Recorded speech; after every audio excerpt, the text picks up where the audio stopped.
Assalamualaikum warahmatullahi wabarakatuh. Saya Wina Mardani, mahasiswa Magister Teknologi Pendidikan Universitas Tanjung Pura. Di video kali ini saya akan melakukan tutorial Mann-Whitney test pada penelitian eksperimen dan perhitungan efek size Cohen's d. Untuk rumusan masalahnya yaitu apakah terdapat perbedaan hasil belajar siswa pada mata pelajaran matematika antara siswa yang menggunakan model STAD dengan siswa yang menggunakan model NHT. Kemudian untuk hipotesisnya, H0 tidak ada perbedaan hasil belajar matematika siswa SMP X antara yang menggunakan model STAD dan model NHT.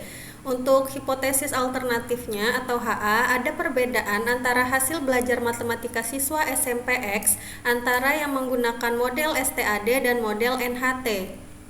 Untuk jenis eksperimennya ini yaitu true eksperimen, pretest, posttest eksperimen, and control group design. Nah, ini bagian rancangan eksperimennya. Jadi ada kelompok eksperimen dan kelompok kontrol. Ini saya kodekan KE dan KK. Kemudian O1 ini yaitu pengukuran awal sebelum model STAD diberikan, yaitu pretest kelompok eksperimen. Kemudian X1-nya ini yaitu perlakuan pada kelompok eksperimen yaitu model STAD. Untuk O2-nya di sini yaitu pengukuran akhir sesudah model STAD diberikan atau post-test kelompok eksperimen. Kemudian untuk O3-nya di sini yaitu pengukuran awal sebelum model NHT diberikan atau pretest kelompok kontrol. Untuk X2-nya di sini perlakuan pada kelompok kontrol yaitu model NHT, dan O4-nya pengukuran akhir sesudah model NHT diberikan atau post-test kelompok kontrol. Jadi nanti saya di sini akan melakukan beberapa uji Bapak Ibu sama seperti video sebelumnya. Yang pertama akan saya lakukan yaitu uji normalitas terlebih dahulu, kemudian uji homogenitas, kemudian uji non-parametrik Mann-Whitney dan terakhir yaitu efek size Cohen's d. Jadi langsung saja kita ke SPSS. Ini saya sudah punya data untuk kelompok kontrol dan kelompok eksperimen atau kelompok yang menggunakan tipe STAD dan tipe NHT. Masing-masing jumlah sampelnya ini untuk setiap kelompok ada 25. Karena ada pretest dan posttest, jadi data yang saya miliki ini jumlahnya ada 100. Nah, langsung saja kita uji normalitas, kita klik analyze, kemudian deskriptif statistik, kemudian explore. Untuk hasil belajar matematikanya ini saya pindahkan ke kolom dependent list, kemudian kelompok siswa saya pindahkan ke vector list. Kemudian saya klik plots. Checklist normality plot with test, continue, dan OK.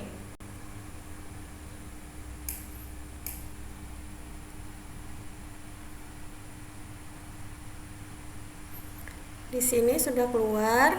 Untuk tabel deskriptifnya ini menginfokan tentang pretest STAD, posttest STAD, kemudian pretest NHT dan posttest NHT.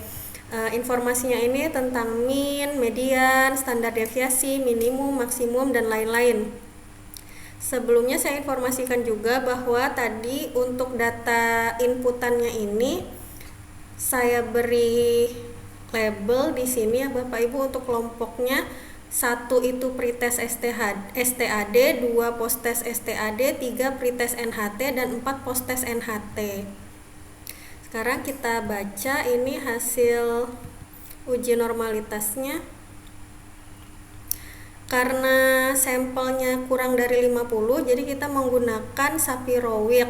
Di sini untuk signifikansinya keseluruhan dari pretest posttest baik STAD maupun NHT kurang dari 0,05 Bapak Ibu. Ini saya pindahkan ke dalam Word.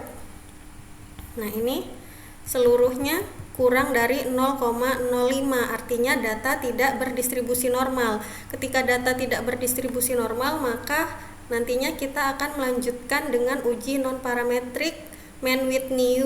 Jadi Mann-Whitney itu adalah uji non-parametrik sebagai alternatif saat data yang kita miliki itu tidak normal atau tidak berdistribusi normal.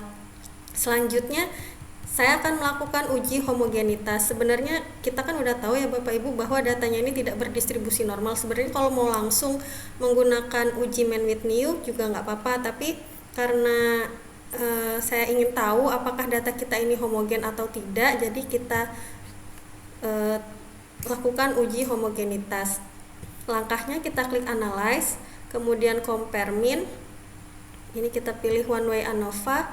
Hasil belajar matematika saya pindahkan ke dependent list, kelompok siswanya kita pindahkan ke vector.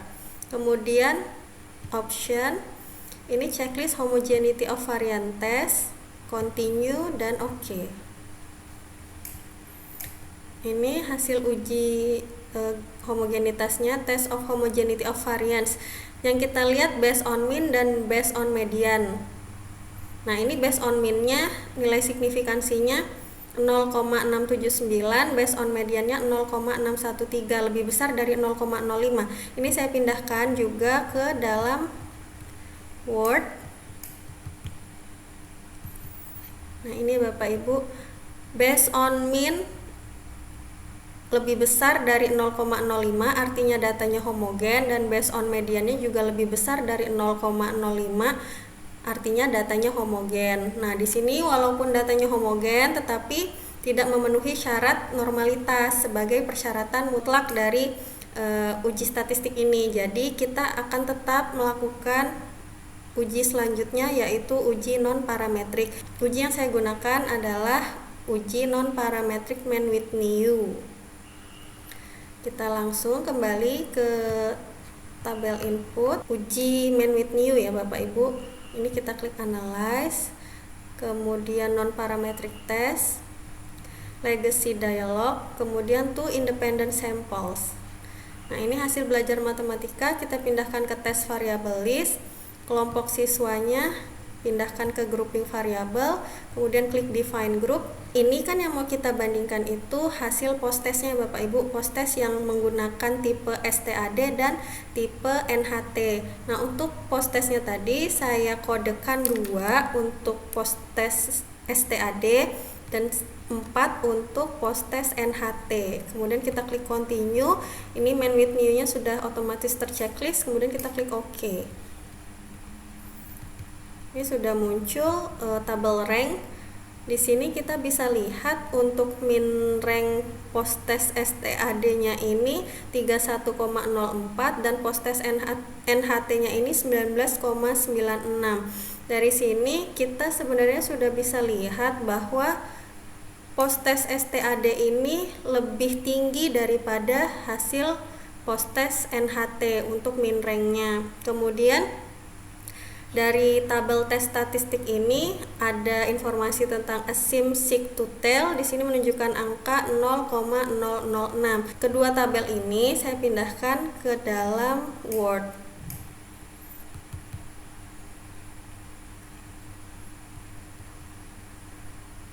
Sudah saya pindahkan ke dalam Word. Ini untuk tabel ranknya tadi ya Bapak Ibu, yang menginformasikan tentang min rank, dan ini tabel tes statistik untuk assumed seek to tell-nya. Di sini karena nilai seek to tell-nya kurang dari 0,05, ini ya Bapak Ibu 0,006, artinya datanya signifikan. Nah, karena data ini signifikan, nanti bisa kita lanjutkan untuk uji effect size ya Bapak Ibu. Tapi sebelumnya saya akan interpretasikan hasil uji Mann-Whitney ini. Berdasarkan hasil uji Mann-Whitney test dapat disimpulkan bahwa nilai seek to tell sebesar 0,006. Ini Bapak Ibu. Maka hipotesis HA diterima dan HO ditolak. Dengan demikian terdapat perbedaan secara signifikan pada hasil belajar matematika siswa kelompok model STAD dengan median 70 dan kelompok model NHT dengan median 60. Kita bisa dapat informasi tentang median ini dari tabel deskriptif saat uji normalitas tadi ya Bapak Ibu. Nah, di sini untuk median post testnya 70, kemudian median NHT-nya ini 60. Kita lihat lagi di sini ya. Untuk siswa kelompok model STAD mediannya 70 dan kelompok model NHT mediannya 60. Kenapa yang kita bandingkan median? Karena ini uji statistik non parametrik ya Bapak Ibu.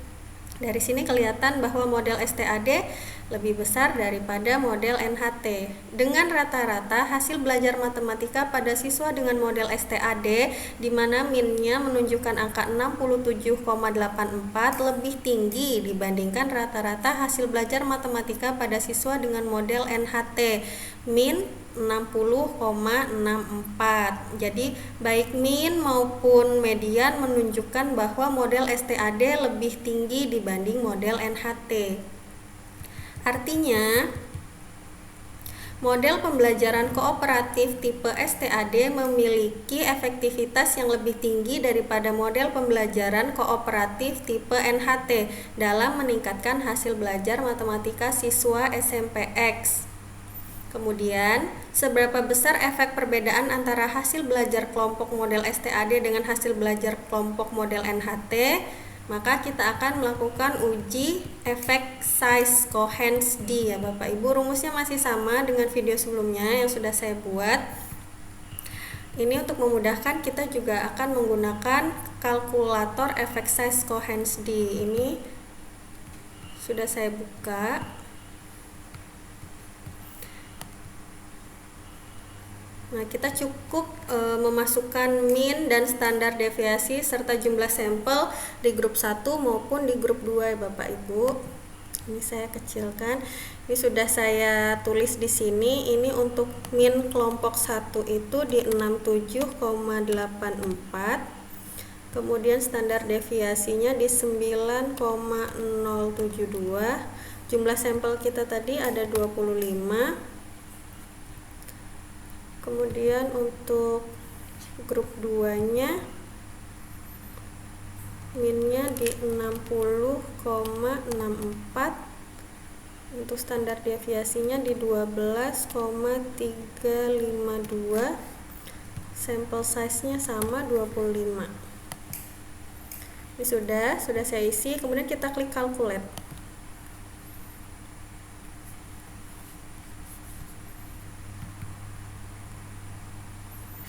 Sudah sukses Bapak Ibu. Nah, ini hasil dari efek size Cohen's d-nya. Ini saya copy ya Bapak Ibu, yang paling atas ini saya copy ke dalam Word.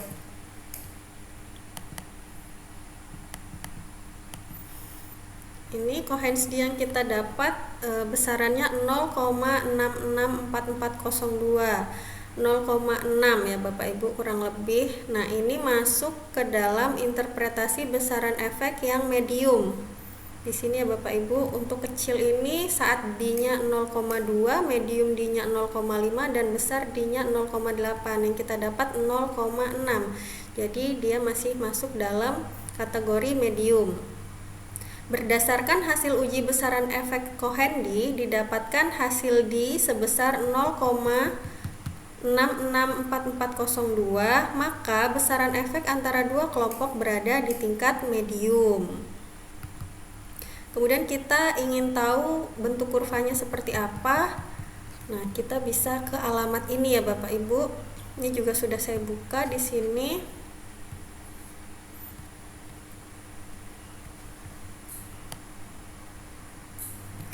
Ini tinggal kita masukkan tadi hasil yang kita dapat.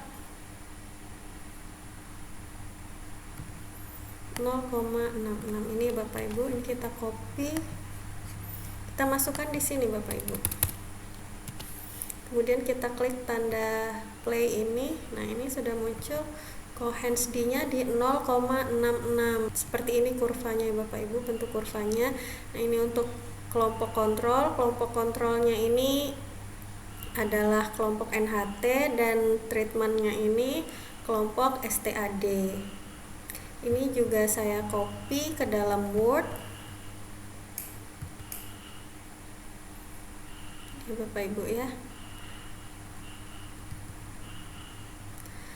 Maka dapat disimpulkan perbedaan hasil belajar matematika siswa antara kelompok dengan model pembelajaran kooperatif tipe STAD dan model pembelajaran kooperatif tipe NHT berbeda secara signifikan dengan nilai effect size yang medium atau sedang. Begitu Bapak Ibu untuk tutorial main with new test pada penelitian eksperimen dan perhitungan effect size Cohens-D yang sudah saya lakukan. Kurang lebihnya saya mohon maaf. Assalamualaikum warahmatullahi wabarakatuh.